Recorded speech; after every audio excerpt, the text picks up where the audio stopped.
के अंक में फिर से हम सफलता की एक कड़ी जोड़ने जा रहे हैं। जी हाँ, आपको तो पता ही है कि महिला सशक्तिकरण आज चारों ओर विकास कर रहा है। हमारी महिलाएं पुरुषों के साथ कंधे से कंधा मिलाकर चल रही हैं। ग्रामीण क्षेत्रों की बात की जाए तो वहाँ की महिलाएं पिछड़ी इसलिए थी क्योंकि उन्हें अशिक्षा और गरीबी का बहुत ही बड़ा कारण जाना जा रहा था। लेकिन आज की महिलाएं अपने कला और हुनर से सफलता की ओर बढ़ रही है। जी हाँ, हम बातें करने जा रहे हैं लोहरदगा की। लोहरदगा के कई ब्लॉक ऐसे हैं जहाँ की महिलाएं लगातार सफलता की ओर कदम बढ़ा रही हैं। जैसा कि पेसरार ब्लॉक में महिलाएं दरी और आसन सिलाई कर रही हैं, वहीं किस्को ब्लॉक की महिलाएं प्राकृतिक संसाधन का उपयोग कर रही हैं, जिसकी उपयोगिता नहीं होती है। जी हाँ, प्लांट के सूखे पत्तों का तथा लकड़ी से ये जलावन का कार्य कर रही हैं। वहीं सदर ब्लॉक की महिलाएं स्कूली बच्चों के लिए यूनिफॉर्म की सिलाई कर रही है। जी हाँ, अपनी कला और हुनर से बढ़ते हुए इस सफलता की कड़ी को आइए आपको भी दिखाते हैं। झारखंड प्रदेश का एक जिला है लोहरदगा। ये क्षेत्र घोर नक्सलवाद से प्रभावित है। यही वजह है कि ये क्षेत्र अशांत क्षेत्रों में गिना जाता रहा है। यहाँ के लोगों की आजीविका मुख्य साधन खेती ही है, परंतु वो भी इतनी सीमित है कि लोगों का गुजारा इससे नहीं हो पाता है। इसकी वजह से यहाँ के लोग या तो गुमराह हो जाते हैं या फिर आजीविका के लिए पलायन कर जाते हैं। अतः जिला प्रशासन, नीति विभाग तथा JSLPS के साथ मिलकर क्षेत्र में लोगों को रोजगार के नए नए अवसर प्रदान कर रहा है। आकांक्षी जिला कार्यक्रम के अंतर्गत जिला प्रशासन क्षेत्र में उपलब्ध संसाधनों का प्रयोग कर लोगों के लिए रोजगार सृजन करा रहा है। इस कार्यक्रम के तहत महिलाओं को स्वावलंबी बनाने पर विशेष बल दिया जा रहा है। यहाँ के किसी गांव में सिलाई के केंद्र खोले गए हैं तो कहीं हस्तशिल्प की इकाई लगाई गई है। कहीं लोगों को पत्तियों से ब्रिक्वेट बनाना सिखाया जा रहा है, कहीं लोगों की बागवानी को उन्नत बनाया जा रहा है। इन सब का लक्ष्य एक ही है कि इसके माध्यम से ज्यादा लोगों को रोजगार प्राप्त हो और वे आत्मनिर्भर बन सकें। इस कार्यक्रम का लाभ लोगों को मिल रहा है और यहाँ के लोग धीरे धीरे खुशहाली की ओर बढ़ रहे हैं। जिले में विकास एक नई गति पकड़ रहा है। देखिए, लोहरदगा में हम लोग कोविड के बाद से जो सिचुएशन आया, बाहर से जो लेबर आया, तो ये थोड़ा सा दयनीय स्थिति था। उनको काम देना था तो नया ढंग से प्लान करना था। तो हम लोग 2-3 योजना लिए। पहला जो है, जो पेशरार एरिया है, जो उग्रवाद प्रभावित एरिया है, उसमें हम लोग नाशपाती का खेती कराए। 200 एकड़ में हम लोग नाशपाती का प्लांटेशन कराए। उसमें एक और लेबर को रोजगार मिला। दूसरा जो है, उनको 3 साल जब प्लांट तैयार हो जाएगा, फल आने लगेगा, तो 5 से 6 हजार पर पेड़ लोगों को कमाई होगा और इस तरह से उनका आय वृद्धि होगा। और सबसे मजे की बात है, उनको रोजगार तो मिल रहा है, तो उनकी भागीदारी देखते बनता है। कि बगल में नेतरहाट एरिया, महुआ डांड एरिया में नाशपाती का खेती करने का प्रचलन बढ़ रहा है। और ये हम लोग जो प्लांट लाए हैं वो जम्मू कश्मीर से लाए। और अगर 3 साल बचाना है, जिसमें पहला साल जो है ज्यादा हम लोगों का चैलेंजिंग है, तो बच गया, पानी की व्यवस्था हम लोग किए हैं, बच गया तो काफी अच्छा होगा इस एरिया के लिए, जिले के लिए। लोहरदगा क्षेत्र में जंगल बहुतायत में पाए जाते हैं। पतझड़ के मौसम में इन जंगलों में पत्तियों की ढेर लग जाती है। इनमें आग लगाने से पर्यावरण दूषित होता है। अतः पर्यावरण को बचाने के उद्देश्य से और लोगों तक रोजगार पहुंचाने के लिए लोहरदगा के किस्को प्रखंड में इन पत्तियों का उपयोग कर ब्रिक्वेट बनाने की इकाई लगाई गई है। इस इकाई से कई लोगों को रोजगार मिल रहा है और उनकी गृहस्थी चल रही है। इसकी सोच लगभग 1.5-2 साल पहले जब मैं यहाँ पदस्थापित था, तो फॉरेस्ट फायर जो है वो ईयरली इवेंट हो गया है, सिर्फ इस जिले पे नहीं बल्कि पूरे राज्य में, पूरे देश में। और हम लोग जो भी एक्टिविटी करते हैं वन अग्नि के रोकथाम के लिए, वो पोस्टमार्टम एक्टिविटी है, आग लगने के बाद बुझाते हैं। पर अगर हम लोग फायर मिटिगेशन प्लान बनाए जिससे फायर को होने से ही रोका जा सके, तो वो ज़्यादा कारगर होगा। इसी दिशा में जब हम लोगों ने एक सर्वे स्टडी किया इस पूरे क्षेत्र में, तो हमने पाया कि क्लाइमेट चेंज की वजह से यहाँ के जो पेड़ हैं, ज़्यादातर साल डोमिनेटेड फॉरेस्ट है, तो वो पत्ते जो शेड करते हैं, जो लीफ शेड होती है, उसकी प्रवृत्ति बढ़ती जा रही है। औसतन यहाँ पे लगभग 3000 kg पर हेक्टेयर पत्ते जो है शेड होते हैं लगभग हर फायर सीजन में 1 हेक्टेयर एरिया वन क्षेत्र में। और उन पत्तों का जो टोटल बायोमास है वो फॉरेस्ट फायर की वजह से जल जाता है और अल्टीमेटली वो सारा जो कार्बन लॉकिंग होती है फॉरेस्ट में वो एटमॉस्फेयर में रिलीज हो जाता है। तो हमारा फॉरेस्ट नेट कार्बन सिक्वेस्टर की बजाय वो कार्बन एमिटर होता जा रहा है, जो कि बहुत अच्छी चीज नहीं है। साथ में फॉरेस्ट का जो पूरा इकोसिस्टम है, पूरा न्यूट्रिएंट सप्लाई है, वो डिस्टर्ब हो जाता है। तो इसी सोच को लेकर हम लोगों ने एक प्लान बनाया कि क्यों नहीं रूटीनली फॉरेस्ट मैनेजमेंट एक्टिविटी के तहत हम लोग फायर लाइंस क्रिएट करते हैं और वैसे वल्नरेबल एरियाज को चिन्हित हम लोगों ने किया। तो यहाँ लगभग 5000 हेक्टेयर का जो एरिया है वो हम लोगों ने पिछले 10 साल के डेटा के सैटेलाइट इमेजरी से जो हमारे पास डेटा आते हैं वो पाया गया कि ये एरिया काफी वल्नरेबल है forest fire point of view से।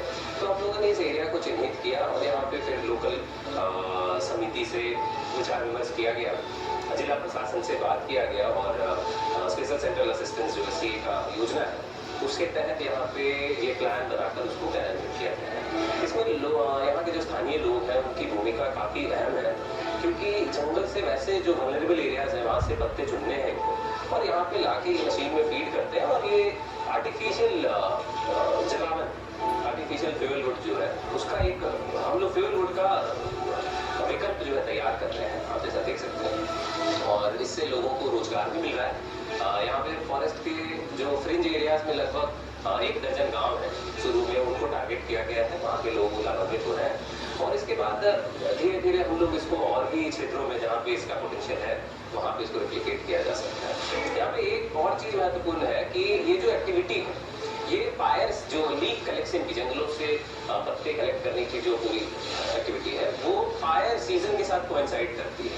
फायर सीजन में ही मात्र हम जो है पत्ते हटाएंगे और जैसे ही फायर सीजन समाप्त होता है मई के एंड में, तो उस वक्त पत्ते जो पत्तों का कलेक्शन है उसको बंद कर दिया जाएगा ताकि जो last spell of forest leaves है फॉरेस्ट फ्लोर पे वो रिटेन किया जा सके, जो कि ह्यूमस और रन ऑफ कंट्रोल करने के लिए बहुत इंपॉर्टेंट है। ब्रिकवेट पत्तियों से बनाई गई ठोस लकड़ियों की तरह होती है। इसका इस्तेमाल जलावन के रूप में होता है। ईंट भट्ठों और होटलों में इसकी खपत की संभावना अधिक होती है। इसे बनाने के लिए सूखी पत्तियों को मशीन में डालकर परिसंस्कृत किया जाता है।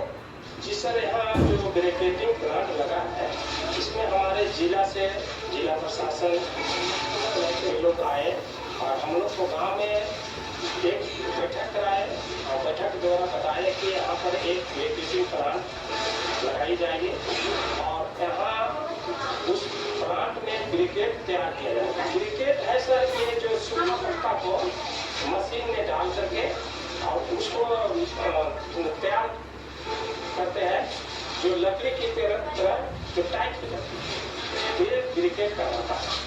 पहले इस क्षेत्र के लोग जंगल से लकड़ियां काटकर बेच दिया करते थे और इससे अपनी आजीविका चलाते थे। जब से यहाँ ब्रिकेट की इकाई लगी है, लोगों ने जंगल काटना बंद कर दिया है।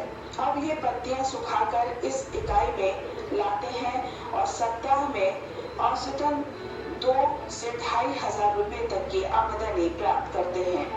इससे एक ओर पर्यावरण की रक्षा हो रही है तो दूसरी ओर लोगों को रोजगार मिल रहा है। पहले तो बिल्कुल यहाँ रोजगार की साधन नहीं थी। लोग जंगल से ही पोषण करते थे, जंगल काटते थे और यहाँ से लकड़ी यहाँ से लगभग 14-15 किलोमीटर लोग दूर लगाने जाते थे और वहाँ लोग बेचते थे और वहाँ से कुछ रोजी रोटी करते थे। बाकी जो जंगल नहीं जाते थे वो लोग यहाँ से पलायन लेकर जाते थे बाहर, जो ईट रखा हुआ तो साप्ताहिक सर अभी डेली 250-300 तक 400 तक एक आदमी कमा लेते हैं। तो इसी उस हिसाब से मतलब 2400-2500 तक लोग 2000 तक कमा लेते हैं। यहाँ की महिला आशा देवी इस इकाई के लगने के बाद से पत्तियां चुनकर लाती हैं और इसे यहाँ बेचती हैं। इन्हें पत्तियों को 2 रुपए प्रति किलो के हिसाब से पैसे मिलते हैं। ये सप्ताह में इससे 1,500 रुपए तक की आमदनी आराम से प्राप्त कर लेती हैं। ये इन पैसों से अपना घर चला रही हैं और आत्मनिर्भर बनती जा रही हैं। बोला गया था कंपनी आया है, पता थी जमा करने का बोला गया था। हम लोग भी सब सलाह किए कि पता बिक रहा है तो कहेंगे जमा करेंगे, तो पैसा आ रहा है तो क्या पता ऐसे ही ना सड़ जाता है। ये बोल हम लोग जमा कर रहे हैं और ला रहे हैं। बहुत सारा गाँव को सभी को लाते हैं, जितना गांव में है सभी को हम लोग सभी जमा करते हैं, सभी लाते हैं। कमाई होता है इसीलिए तो हम लोग आते हैं कि 2 पैसा आ रहा है। कैसे क्या रेट मिलता है?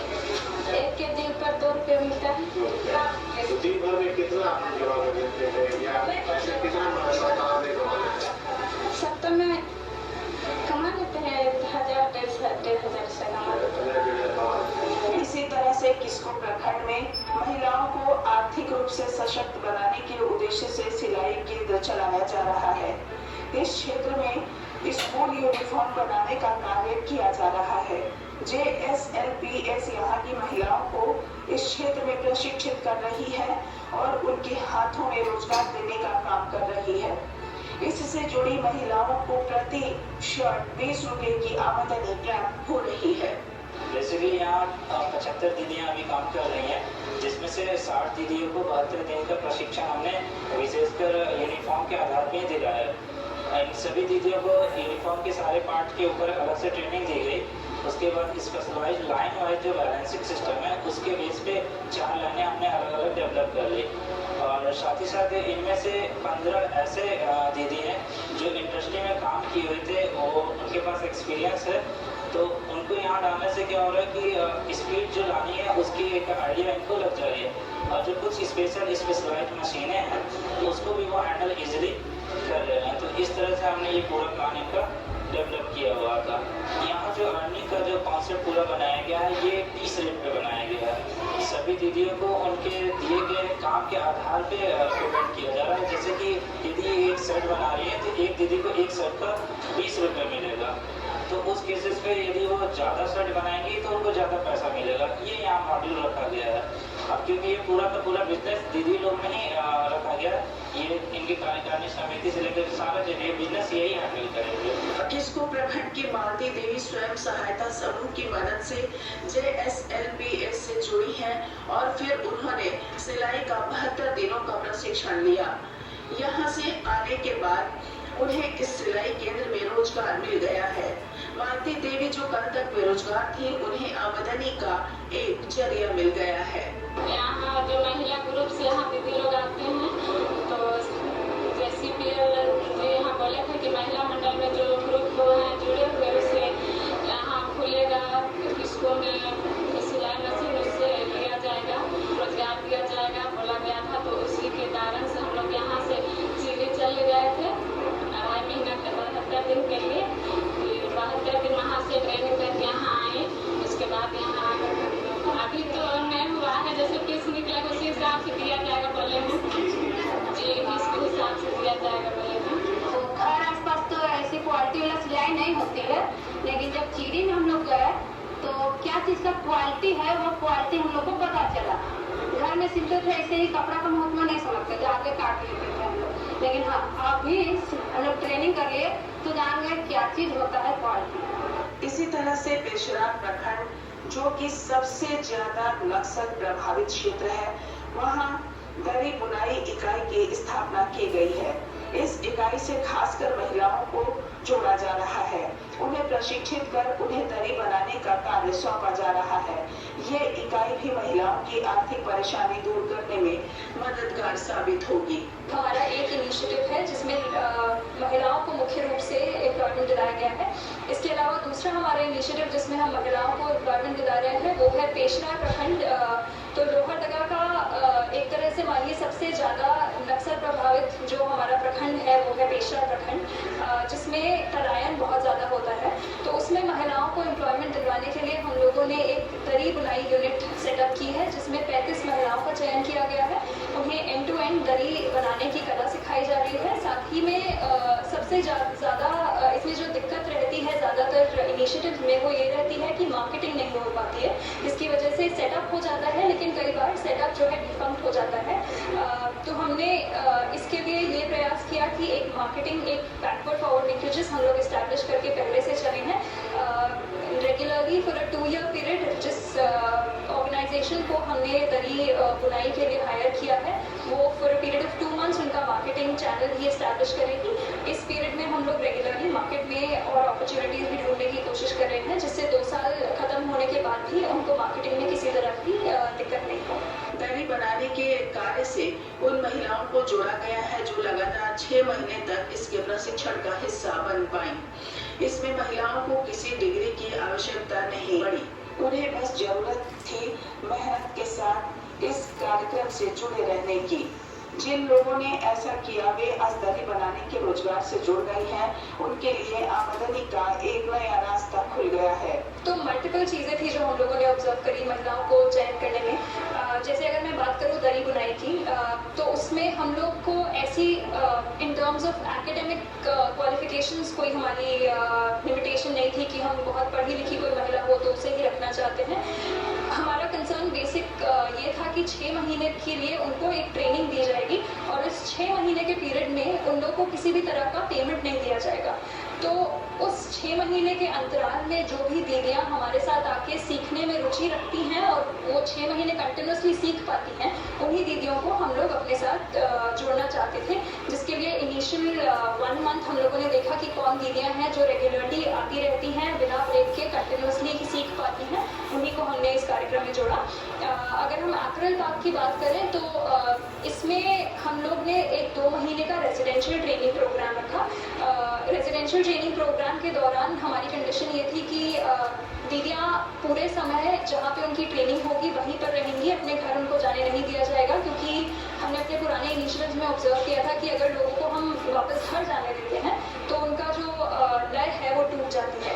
तो जो भी दीदियाँ ये फॉलो करने के लिए तैयार थी, साथ में कुछ बेसिक चीज़ें थी, जैसे अगर उनको सिलाई करनी है तो उनकी आंखों की विजन अच्छी होनी चाहिए, तो बहुत ज़्यादा बड़ी उम्र की महिलाएं उसमें नहीं पार्ट ले सकती हैं। इस तरह की कुछ कंडीशंस थी। फिर इसके अलावा क्योंकि हमने जिस प्रखंड में अपना सेटअप किया है, हम चाहते थे कि उस प्रखंड से दूर की दीदियाँ नहीं हो, नहीं तो वो रेगुलरली आ नहीं पाएंगी, तो उसी प्रखंड की दीदियों को हमने इसमें एंगेज किया है। इस क्षेत्र में प्रशासन के सहयोग से मुख्य रूप से 5 प्रक्षेत्रों में कार्य हो रहे हैं: स्कूली शिक्षा, कृषि, स्वास्थ्य एवं पोषण, आर्थिक समावेशन एवं मूलभूत ढांचे। कोरोना के पहले इस क्षेत्र में स्कूलों का जीर्णोद्धार हुआ और उसे एक मॉडल के रूप में पेश किया गया। जिला प्रशासन लोहरदगा के साथ मिलकर हमारा जो मूल मकसद है वो किसी भी घर से जुड़े हुए 5 प्रक्षेत्रों को सुदृढ़ करने का है, जिसमें स्कूली शिक्षा, कृषि, स्वास्थ्य एवं पोषण, आर्थिक समावेशन एवं मूलभूत ढांचे उनके क्षेत्र हैं। अगर मैं कोविड-19 लॉकडाउन से पहले की बात करूं तो हमने स्कूली शिक्षा में विद्यालय प्रबंधन समिति के सुदृढ़ीकरण को लेकर 50 विद्यालयों को दिल्ली सरकार का जो मॉडल था उस पे हमने पायलट किया, जिसके अंतर्गत हमने पाया कि विद्यालय प्रबंधन समिति के माध्यम से विद्यालय स्तर की जो समस्याएं थी उन सभी को हम सॉल्व कर पाए। साथ ही शिक्षक अमूमन सपोर्टेड महसूस नहीं करते हैं। उस इनिशिएटिव के माध्यम से हमने शिक्षकों के लिए, एजुकेशन फंक्शनरीज के लिए हमने एक सपोर्टिव इकोसिस्टम तैयार करने की कोशिश की। लोहरदगा क्षेत्र में पलायन एक बहुत ही बड़ी समस्या है। लॉकडाउन के काल में प्रवासी मजदूरों का इस क्षेत्र में वापस लाना प्रशासन के लिए एक बड़ी चुनौती थी। अब प्रवासियों को रोजगार से जोड़ने के लिए यहाँ कृषि के क्षेत्र में कार्य किए गए। यहाँ सिंचाई को दुरुस्त करने की कोशिश की गई। पेशरार क्षेत्र में नाशपाती की बागवानी कराई गई। इससे लगभग 250 किसानों को जोड़ा गया। इतना ही नहीं, महिलाओं को प्रशिक्षित कर उन्हें स्कूल यूनिफॉर्म बनाने के कार्य से भी जोड़ा गया है। लॉकडाउन से पहले भी हमें मालूम था कि लोहरदगा जिले में एवं अन्य पड़ोसी जिलों में माइग्रेशन एक काफी बड़ी समस्या है, पर उसको हम संख्या बल के रूप में लेके आ पाए लॉकडाउन के दौरान, जब हमारे प्रवासी मजदूर वापस आने लगे। जैसे कि लोहरदगा जिले में ही लगभग 45,000 प्रवासी मजदूर वापस आए। तो जो एक बहुत बड़ी समस्या जिला प्रशासन के सामने थी वो थी कि प्रवासी मजदूर एवं उनके घरों में जो रोजगार की जो की अपॉर्चुनिटीज थी जो ग्लोबल में चली गई, उनको किस तरीके से फिर से स्थापित कर सकें। इसी क्रम में हमने कृषि के क्षेत्र में हमने सिंचाई, जो कि लोहरदगा में एक बड़ी समस्या है, हमने सोलर लिफ्ट इरिगेशन के माध्यम से सेना प्रखंड में 7 साइट्स पे लगभग 200 एकड़ क्षेत्र को सिंचाई अंतर्गत लाने का एक पायलट किया, जिसको भी सभी प्रखंडों में स्केल अप किया जा रहा है। साथ ही पेशरा हमारे जिले का सबसे अंदरूनी प्रखंड है, वहां पे हमने राज्य सरकार से नरेगा अंतर्गत नाशपाती बागवानी की विशेष परमिशन दी। तो झारखंड में हमारा जिला पहला जिला है जो नाशपाती बागवानी नरेगा के अंतर्गत कर रहा है। वहां पे हम 300 एकड़ में लगभग 250 किसानों के साथ में नाशपाती बागवानी करवा रहे हैं। साथ ही चूंकि सरकारी विद्यालयों में प्रत्येक वर्ष लगभग 1.5 लाख यूनिफॉर्म्स हम बाहर की फैक्ट्रियों से हम लोग प्रोक्योर करते हैं। इसको हमने बड़े बिजनेस अपॉर्चुनिटी के रूप में देखा। हमने 60 दीदियों के साथ में किसको प्रखंड के पुराने मुख्यालय में हमने एक बहुत ही इंडस्ट्रियल ग्रेड का अपैरल पार्क सेटअप किया है, जिससे प्रत्येक वर्ष ना सिर्फ हमारे सरकारी विद्यालयों में उन्नत किस्म की यूनिफॉर्म सप्लाई की जा सकेंगी, बल्कि ये दीदियां इस पूरे व्यापार को चलाते हुए प्राइवेट वेंडर से भी काम लेंगी एवं पूरी तरह से इसको बिजनेस मॉडल के रूप में इसको चलाएंगी। झारखंड में कई ऐसे क्षेत्र हैं जहां के लोग आज भी गरीबी से जूझ रहे हैं। रोजगार के अभाव में उनकी जिंदगी दयनीय बनी हुई है। लोहरदगा जिला भी एक ऐसा ही क्षेत्र है। नक्सल प्रभावित क्षेत्र होने के कारण यहाँ की समस्याएं और भी गंभीर हैं। अतः इन क्षेत्रों में लोगों के विकास के लिए सरकारी योजनाओं का क्रियान्वयन अति आवश्यक है। आकांक्षी जिला कार्यक्रम ऐसे ही कार्यक्रम में से एक है, जिसने इस जिले में एक नई पहचान दिलाई है। क्षेत्र में रोजगार के अवसर बढ़ रहे हैं और प्रशासन के सहयोग से लोगों में नई उम्मीद जग रही है। देखा ना किसान भाई बहनों, सफलता की मार्ग में कोई भी काम छोटा या बड़ा नहीं होता है, बस आपकी सोच और हिम्मत बड़ी होनी चाहिए। हम तो यही कहेंगे, शिक्षित होइए और विकास की ओर बढ़ते जाइए। आज के अंक में इतना ही, फिर से आपसे यूं ही बातें करेंगे अगले अंक में। तब तक के लिए दीजिए इजाजत, नमस्कार।